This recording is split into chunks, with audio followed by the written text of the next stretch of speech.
This video will discuss the deck and its many uses.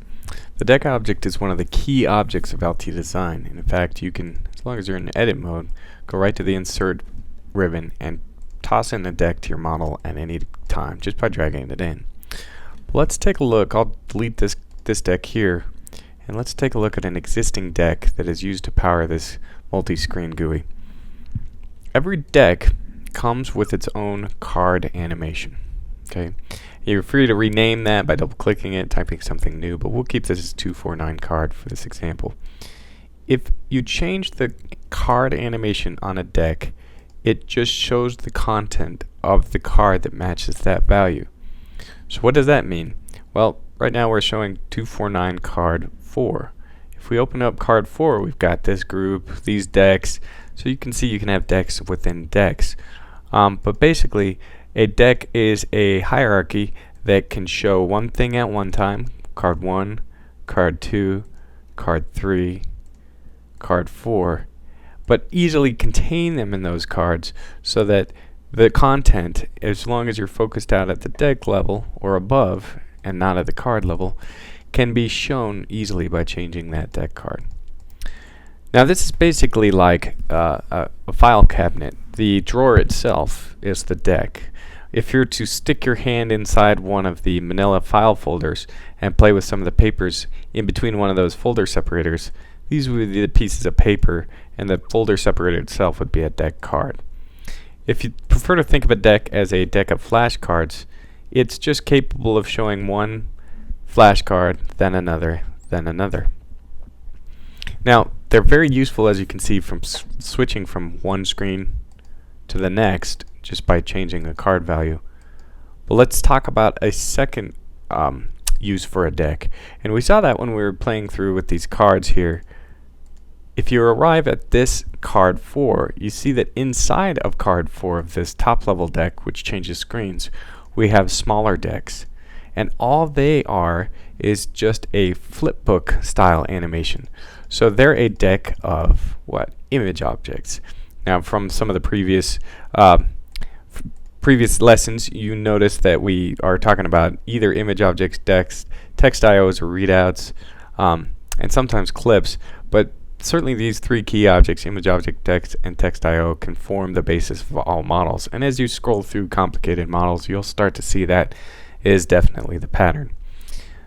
Let's just go analyze this little flipbook deck just a bit further so you get the idea. It is a deck within a deck, but I'm using my roller mouse here to just quickly spin through the cards of this deck, and all it is playing as I mouse up or roll up, increase the card, or roll down, decrease the card. It's playing that rain animation sequence.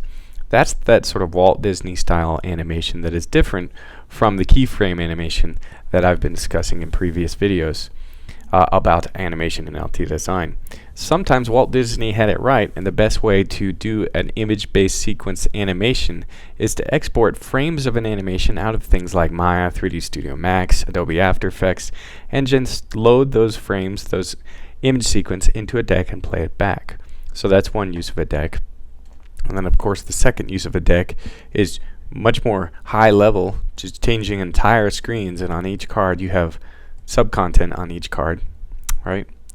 And then just so that we can conceptualize the deck from a simple form, let me just open up a file here, and I'm not going to save here. I just want to go ahead and show you how decks come to be for the sake of a button. For the sake of a button, you have an upstate image and a downstate image, right?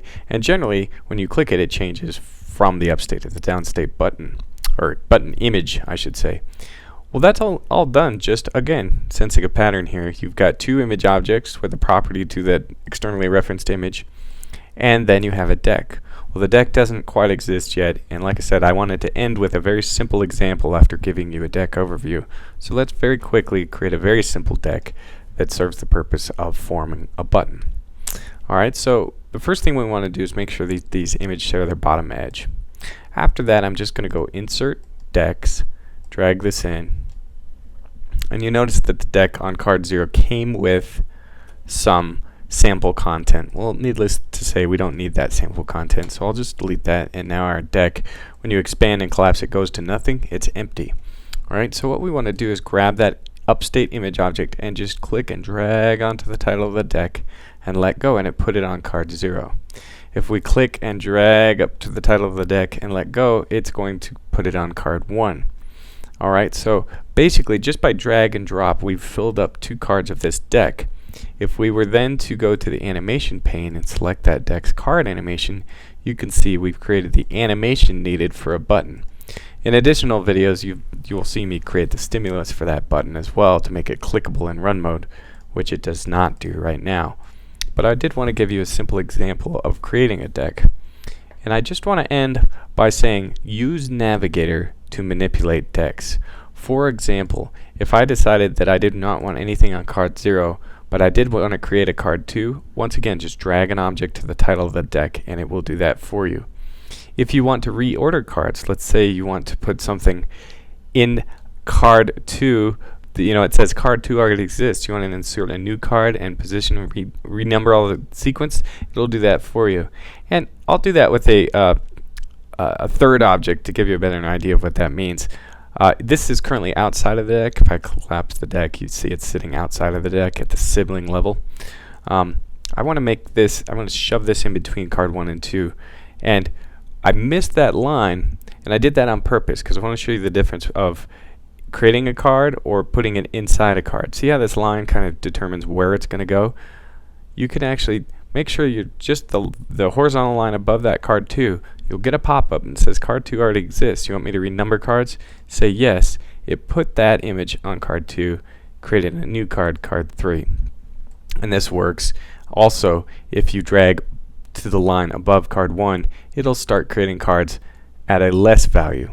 Okay, so just to recap, if you drag and drop an image object on the title of a deck, it puts it at the end. If you drag an object at the line below the title, it puts it at the least numbered available card. And if you drag an object in between 2 existing cards, it yells at you, well, more confirms with you that this is what you want to do, right? I'm going to reorder everything after this. And you say, yep. And it does that for you as well. So that's easy and quick introduction to decks. There are 3 uses, main uses, and the way you can easily construct and modify them in Altia Design.